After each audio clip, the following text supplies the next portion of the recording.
अब ऐसा लग रहा है कि इंडियन टीम मुस्लिम मुक्त होने वाली है, क्योंकि जब से गौतम गंभीर ने हेड कोच की कुर्सी संभाली है तब से ऐसे ऐसे रिकॉर्ड इंडियन टीम से जुड़ रहे हैं जो इससे पहले कभी नहीं हुए। गौतम गंभीर को आईपीएल में जबरदस्त एक्सपीरियंस और उनकी पॉपुलैरिटी की वजह से टीम इंडिया का हेड कोच बनाया गया था।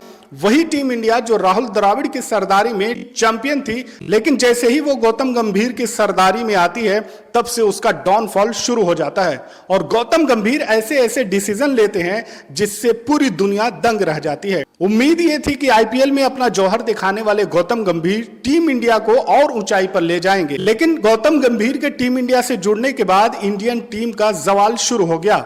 एक्सपेक्टेशन और उम्मीदें काफी थी, लेकिन रिजल्ट जीरो निकला। न्यूजीलैंड से अपने ही घर में टीम इंडिया 5-0 से हार गई और उसके बाद जब बॉर्डर गावस्कर ट्रॉफी में गई तो वहां भी कई रिकॉर्ड तोड़ दिए। बॉर्डर गावस्कर ट्रॉफी के बाद गौतम गंभीर के 2 डिसीजन जिसने पूरी तरह से यह शक बढ़ा दिया है कि अब इंडियन टीम मुस्लिम मुक्त होने वाली है।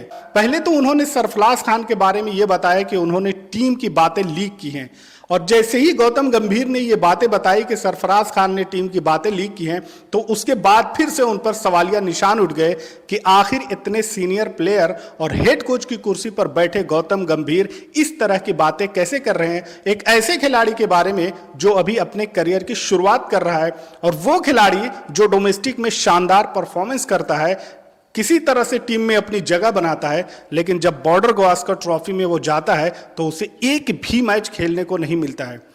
पूरी तरह से बल्लेबाजी फ्लॉप थी। न विराट कोहली चल रहे थे, न गौतम गंभीर, न केएल राहुल, न शुभमन गिल, और जितने भी बल्लेबाज थे पूरी तरह से फ्लॉप थे। लेकिन वहां पर अगर टीम के हारने के बाद किसी पर इल्जाम आया या इस मुद्दे को पूरी तरह से डाइवर्ट करने की बात आई तो वो सरफराज खान पर गिरा दिया गया। मान भी लेते हैं कि सरफराज खान ने बातों को लीक किया और टीम की हार के बाद ये बात सबको पता थी कि खिलाड़ियों की क्लास लगने वाली है। ऐसे में अगर सरफराज खान ने यह बता भी दिया कि सीनियर प्लेयर को गौतम गंभीर ने डांटा है या उन्हें नसीहत की है तो इसमें कौन सी बुराई है। लेकिन इस बात को भी जो पब्लिक में किसी को नहीं पता थी, गौतम गंभीर ने खुद इसे बता दिया कि सरफराज खान ने यह बात लीक की। सवाल एक मर्तबा यहां पर यह भी उठा कि वो मीटिंग जिसमें सरफराज खान मौजूद नहीं थे, सीनियर प्लेयर थे और बिल्कुल भी रिस्ट्रिक्टेड वो मीटिंग हो रही थी, तो ऐसे में उसकी बातें जो बाहर आ गई उस पर गौतम गंभीर ने कुछ भी नहीं कहा। उस पर भी सवाल उठाना चाहिए था, उस पर भी आकर इन्हें बयान देना चाहिए था कि वो मीटिंग की जो बातें थी वो किस तरह से लीक हुई। दूसरा डिसीजन गौतम गंभीर का यह था कि मोहम्मद सिराज का नाम चैंपियंस ट्रॉफी की लिस्ट से गायब था। अब बॉर्डर गावस्कर ट्रॉफी में बल्लेबाज फ्लॉप रहे, लेकिन अगर किसी पे गाज गिरी तो वो मोहम्मद सिराज थे। ये उम्मीद थी कि शायद इंग्लैंड सीरीज में मोहम्मद सिराज को नहीं खिलाया गया है, शायद वर्कलोड की वजह से उन्हें नहीं खिलाया गया होगा, लेकिन चैंपियंस ट्रॉफी जो 2 महीने बाद शुरू होने वाली है उसमें उनका नाम नहीं था। तो यहां पर एक सवालिया निशान भी उठा। मोहम्मद सिराज का पिछला सीजन अच्छा था, उन्हें टीम में जगह देनी चाहिए। उनकी जगह पर अर्शदीप को खिलाया गया जो अभी कुछ ही मैच वनडे में खेला है।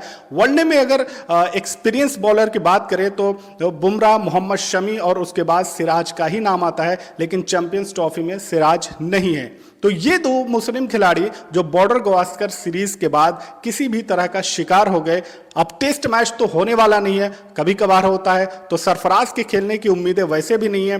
ओडीआई में ले देकर मोहम्मद सिराज बचे थे, लेकिन अब सिराज का भी नाम वहां से हटा दिया गया है। चैंपियंस ट्रॉफी के बाद क्या होता है, क्या उन्हें मौका मिलता है नहीं मिलता है, ये बात की बात है। इससे पहले भुवनेश्वर कुमार के साथ जो हशर हुआ था, भुवनेश्वर कुमार को जिस तरह से टीम से बाहर किया गया, वो भी शानदार परफॉर्मेंस कर रहे थे। कुछ मैचेस उनके अच्छे नहीं थे, लेकिन उसके बाद वो टीम में नहीं दिखे। क्या वही सेम चीज यहां पे मोहम्मद सिराज के साथ होने वाली है? इसके बाद तीसरे नंबर पर आते हैं मोहम्मद शमी। लेकिन मोहम्मद शमी की प्रॉब्लम यह है कि अब वो सीनियर खिलाड़ियों की लिस्ट में आते हैं। शायद चैंपियंस ट्रॉफी के बाद वो खेलते हुए नजर ना आए। वो डिपेंड करेगा उनका चैंपियंस ट्रॉफी का परफॉर्मेंस। काफी लंबे समय से वो इंजर्ड हैं और इंजरी होने की वजह से वो जो एक रफ्तार होती है और जिस तरह से बैकअप होता है, अगर यंग खिलाड़ी है तो शायद वहां पे एक उम्मीद रहती है कि लंबा खेल जाए। लेकिन मोहम्मद शमी अब सीनियर की लिस्ट में जा चुके हैं। रोहित कोहली और जडेजा के बारे में भी गौतम गंभीर ने कहा है कि चैंपियंस ट्रॉफी उनकी डेडलाइन है, अगर वहां तक वो फॉर्म में आ जाते हैं तो ठीक है, नहीं तो फिर इनकी भी छुट्टी हो सकती है। वो हो सकता है अगर चैंपियंस ट्रॉफी में अच्छा परफॉर्म कर गए तो कुछ मैचेस और खेल जाएं, लेकिन उसके बाद वो टीम इंडिया से खेलते हुए नजर नहीं आएंगे, उन्हें संन्यास लेना पड़ेगा। जितनी एज है उनकी या जिस तरह से वो इंजर्ड हैं तो शायद उतना लंबा ना खेल पाए। तो ये 3 मुस्लिम खिलाड़ी थे जो टीम इंडिया की तरफ से रिप्रेजेंट कर रहे हैं। लेकिन सरफराज खान का हाल आपने देख लिया, शायद पुजारा या फिर वसीम जाफर उन्हें बना दिया जाए, मोहम्मद सिराज शायद भुवनेश्वर कुमार बन जाए, और मोहम्मद शमी तो अपना पूरी तरह से खेल चुके हैं, अब सीनियर हो चुके हैं, तो शायद अब उनके पास उतना गेम नहीं है। अगर इन तीनों का ये हाल है तो इसके बाद फिर कोई मुस्लिम खिलाड़ी टीम इंडिया में फिलहाल तो कोई बड़ा खिलाड़ी नजर नहीं आ रहा है। लेकिन सरफराज खान एक ऐसे खिलाड़ी हैं जिन्हें गौतम गंभीर को मौका देना चाहिए, उन पे भरोसा करना चाहिए। सरफराज खान जो कि डोमेस्टिक के ब्रॉडमैन माने जाते हैं, डबल सेंचुरी, ट्रिपल सेंचुरी सब कुछ लगा चुके हैं। ऐसे में अगर कोई खिलाड़ी इंटरनेशनल में आता है तो उसे बैक करना चाहिए। लेकिन गौतम गंभीर ने उन्हें बॉर्डर गावस्कर में एक भी मौका नहीं दिया, और उसके बाद टीम हारने के बाद उन पे इस तरह की बातें भी कही, जिससे गौतम गंभीर के इरादे साफ हैं कि शायद गौतम गंभीर सरफराज खान से उतना कंफर्टेबल नहीं है, वो शायद उनकी जगह पे किसी और को खिलाना चाहते हैं। आज जो विराट कोहली है, जो रोहित शर्मा है, जो महेंद्र सिंह धोनी है, जो जडेजा है, ये भी कई पारियां शुरुआत में फ्लॉप पारी खेल चुके हैं, लेकिन इन्हें सपोर्ट किया गया जिसकी वजह से ये टीम में बने रहे और टीम के आज स्टार बने हुए हैं। लेकिन सरफराज खान का मामला वहां उल्टा है, 6 मैचेस खेले हैं, 1 सेंचुरी भी लगाई है, 350 भी इनके नाम है। तो ऐसे में इनका जबरदस्त अच्छा परफॉर्मेंस कहा जाए तो ऐसे खिलाड़ी को जाहिर सी बात है मौका देना चाहिए। एक बार टीम से अगर आप बाहर हो गए तो उसके बाद जबरदस्त परफॉर्मेंस करने के बाद ही आपकी टीम में एंट्री हो सकती है। ऐसे में अब सिराज का क्या होगा वो आने वाला वक्त बताएगा। मोहम्मद शमी क्या कुछ कर पाएंगे वो चैंपियंस ट्रॉफी में पता लगेगा। तो ये 3 मुस्लिम खिलाड़ी जो अभी टीम इंडिया में खेल रहे थे, शायद इनके बाद अब कोई वहां पे जो नीचे जो लिस्ट है वहां पे कोई नजर नहीं आ रहा है। तो शायद गौतम गंभीर ने इतने सारे जो रिकॉर्ड बनाए हैं न्यूजीलैंड से हारने का, इसके अलावा बॉर्डर गावस्कर सीरीज हारने का, कई जबरदस्त रिकॉर्ड बना दिए हैं, तो शायद गौतम गंभीर ये भी रिकॉर्ड बना ले कि उनके दौर में इंडियन क्रिकेट मुस्लिम मुक्त हो जाए। इस पूरे मामले पर आपकी क्या राय है कमेंट में जरूर बताएं।